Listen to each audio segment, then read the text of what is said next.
this session, we will use little's law to define a new variable that we will call inventory turns. Inventory turns is based on a somewhat funny view to an operation.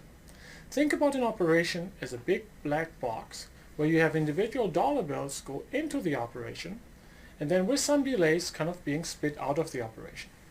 We can then for every individual dollar bill compute a really odd number, namely the amount of time that that dollar bill has spent inside the operation. This is really the intuition behind the concept of inventory turns.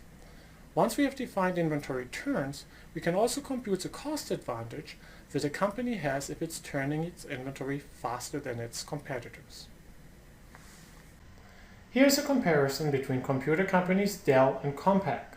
I know that Compaq is long gone from the landscape, but for the sake of comparison I've picked the data for Dell and Compaq in the year that Compaq ended up merging with HP.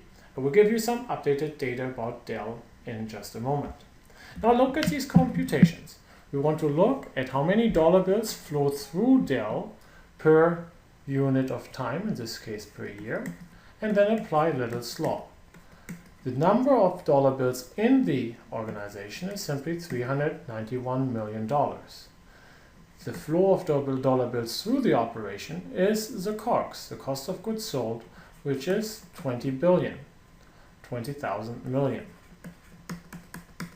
This suggests that if we solve for t, the average dollar bill spent 391 divided by 20,000, and that is expressed in years in the operation.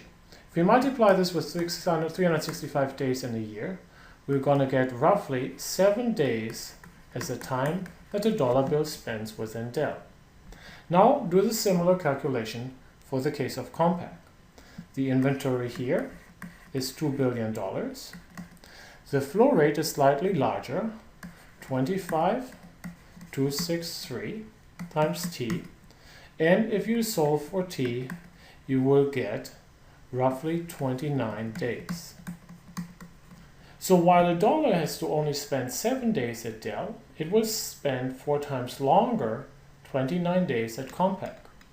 Instead of saying that Dell keeps their dollar bills for 7 days inside the operation, we can refer to 1 over t as the inventory turns. If you're keeping your dollar bills for 7 days, given that they are 52 times 7 days in the year, you're turning your inventory 52 times in the year. This is the concept of inventory turns. 1 over t in the above equation is simply COGS divided by inventory.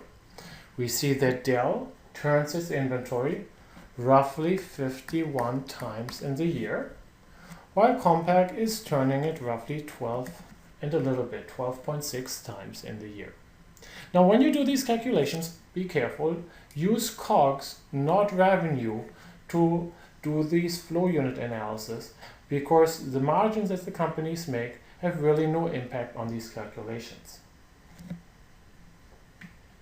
How have the inventory turns changed over the years at Dell? In the early years, you saw that Dell is roughly making 10 inventory turns per year. Over the late 90s, Dell perfected its business model and together with a strong tech bubble was able to turn its inventory way faster than 50 times per year.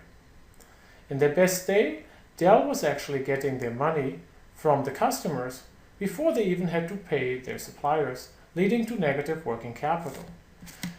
Here in the 2001 phase, you see the burst of the tech bubble. You see the big decrease in inventory turns as the bubble bursted around 2001.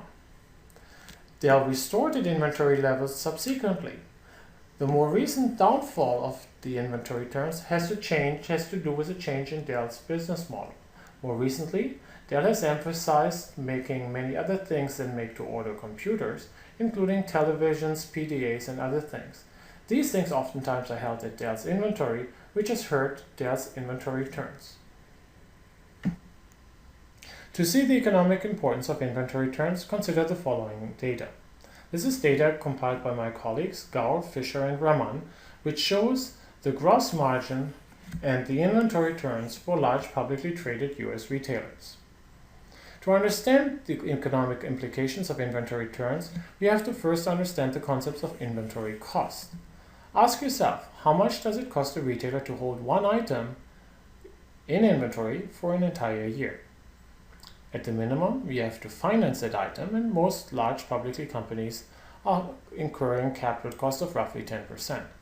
But you have to also store the inventory, and especially if it's a computer or fast-living item, you also have to adjust the cost of obsolescence. Say for sake of argument, these costs, capital, storage, and obsolescence together are 30% for the players shown here in this data. Now let's pick two retailers that are competing head-to-head in roughly the same retail segment, Retailer B and Retailer A. Now notice that neither of these retailers is holding its inventory for an entire year, so neither of them is having to pay for 30%.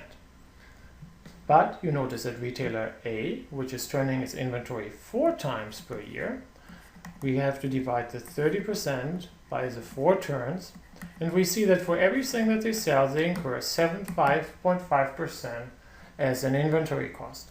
We can think of this as something like a tax rate that we have to pay to the gods of inventory. You compare this with the data from Retailer B.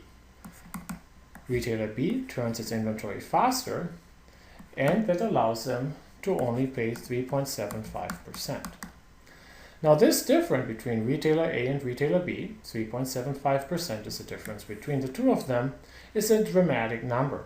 This is an industry where typically net margins range between 1 and 2%. So simply by turning the inventory faster, you're gaining a dramatic competitive advantage. Holding inventory is expensive. Unless you're holding French red wine in inventory that might gain in value as it gets older, most of the things lose value. At the same time, you have to finance the inventory, which takes working capital. For this reason, inventory turns is a very powerful metric to capture how well you're using your working capital. The margin advantage that you might get from faster turns looks initially small. However, if you compare it to the net margin of a business, in most businesses, faster turns has a very significant impact on the bottom line.